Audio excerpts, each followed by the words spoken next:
osoo of hin beekin sammuu daa'imaatiin osoo hin gaamarin onnee kichuusaniin osoo hin guyyaa'in umrii ganamaatiin na keessa biqilte firii jaalalaatiin. Anis of hin barre guyyaatti na seentu dhaabatu tolfattee gaafati qubattu onneetoo keessatti yoo ati biqiltu.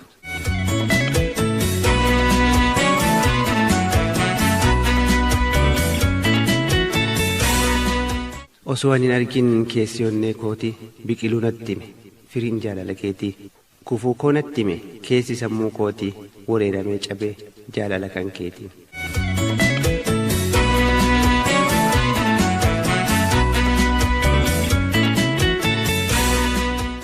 Anillee dhageenyaan gurruma sammuutiin gaqqabee hubannaan gorsa sammuu kootii kunuunsuu eegale biqiltuu jaalala keetii kunuunseen guddise bishaan obaaseetiin.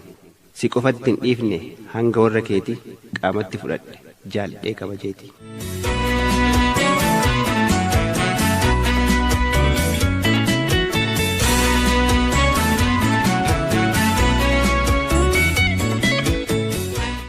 Akkuma guddattuun biqiltuun jaalalaa natti qaadhufe gaafiin garagaraa biqiltuu jaalalaa maa kophaa guddiftaa jaalalli gam tokkoo bu'aan qabu beektaa maalumaaf kophaa kee jaalalaan gubattaa. Kophaa kiyyaa mana ciisee ammas deddeebisee otoon si yaaduu ani ribanna bee halkan na dheeratee dafee kan si arguunaaf jecha gabaabbatee. Jecha sammuu kootii gaaffii garaa kootii deebii kennuuf ta'e hanga humna kootii ibsachuu barbaade yaada dhuunfaa kootii rakkoo qooduu fedhe afaan baasee sitti. Onneen koo si feeti baay'ee si jaalatti ammoo si dhuggitu baay'ee si sodaatti waan biraatiif miti baay'ee si kabajji afaan na lugaama hin dubbadhu sitti baay'ee si rakkadhe fala dhabeetti.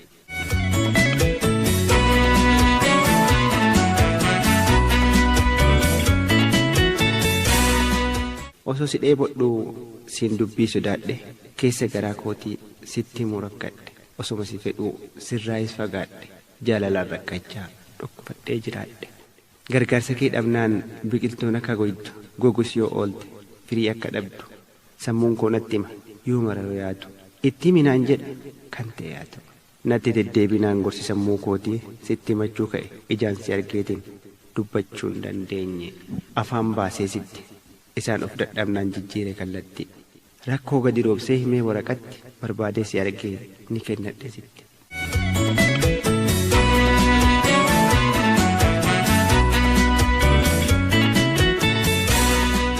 Halkan gaafa sanaa nagaan rafaa bule tanawwee argadhe jedheen boonee koore barbaadeen si arge erga bulee oole fuula kan kee ilaaleen jedhe faalree tole dubbii afaan keetii dhaga'uuf bolole. Akkuma si argeen siin jedhe nagaa fufeessi gaafadhe dubbiftee xalaya dubbise naan jennaan deebiin hoo maal ta'a jedhessi gaafadhe rirrifachaa naya afaan kan koo gogaa arrabaana ta'a.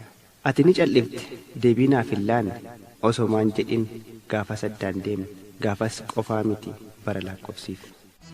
Waljalanaa nugumaanii warseessa bookole maalee tuuma beekoo garaanii anjalli deena sobeelee.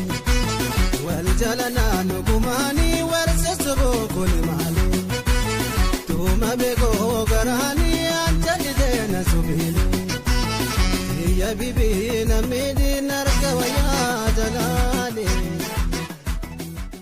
Ati na jabaattus an sirraan kutan hama baay'eedhaafis takka gurrallaan si dhiisuuf haamilee sirraan babbalaaqe kan na keessa jiru jaalalli keen baane ati na diddullee tas an sin dhiifne osoo si gaafadhuu waggoonni yoo darbanis gaaffii koon dhaabne sitti cimse'an atis hin fullaane gara jabinaani yaa ta'u naan jette si dhiisuu dinnaani.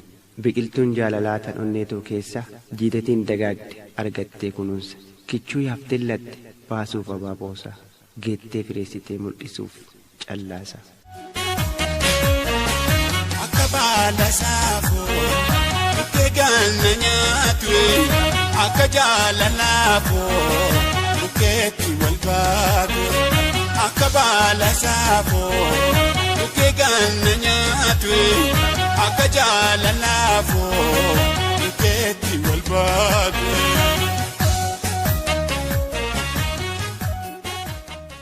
Garuu ittiin fufne gabaaba umriinsaa kan abaabuuf turte ni dhufe maseensaan. Namni maqaan namaa kan hojiinsaa bineensaa kan hamaan jiraatu godhatee hojiisaa hojiin agarsiise nurra dandeettiisa. Xaarii waggaa baay'ee bu'aa hojii isaa hama sitti himuun ijaaran kiyyoosaa qopheessanii dhaabuuf guddinasa. Ati ni jaalatamte siin galle keessisaa kan argina qofa bu'aa bayii isaa. Wanti xiqqoon tokko yoo badu si aarsa. Hojii waggaa meeqaa yoo badu bu'aansaa aarsuu qofaa miti nama gaddisiisa. Sitti daantaan taane manca'uun bu'aasaa hama xiqqoo takkaan buqqifte hiddasa.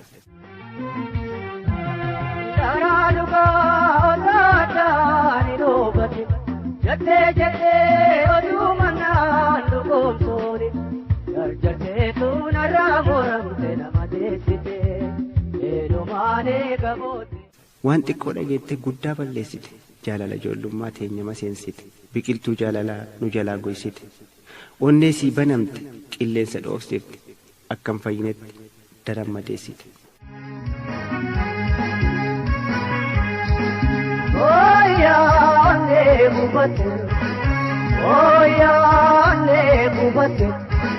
Waan namaa naanee jaalatte waanoo rakkoo uumamtee waanoo rakkoo uumamtee.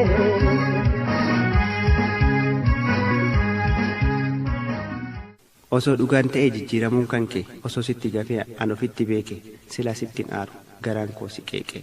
Osoo nu batin dhugaa fi dhalatte hamaan na jijjiiramte osoo addan baasin waanuma nattis himan odeessinaan sitte. Jaalala daraarsinee bultii jaarree firiitti goonee guddoodhaaf ilti abdatee jiru na wajjin fuullaa taatee otuu mannaatiin nagantee tuyitan akkasa yoo beesee beeluwaa bilaashitti nafuu deebimaan koo akkaan yaaree. Karra kee cufattee fagaattus na jala ati maseensitus biqiltuu jaalala ani hin buqqisu haateettu onneerra achumatti tiikseen kunuunsaa jiraadha si jaalachus baadhu yoomuu si yaadadha. Kalee qofaa miti har'as an sin jaalladha maquma keetiinin jaalala yaadadha biqiltuu jaalalaa kophaa kunuunfadhu abaabus yoo hafte sirnaanin eeggadha jaalala yoo jedhan isheen si yaadadha of keessattis laalee siin obsaa jiraadha. Amma sittanin an biqiltuun goysu.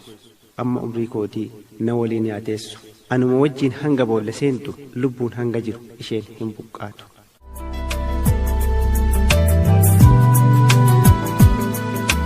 Koma si jaalatu keessaa tokko anaani eenyu abbaan hiree eenyu sitti aanaa.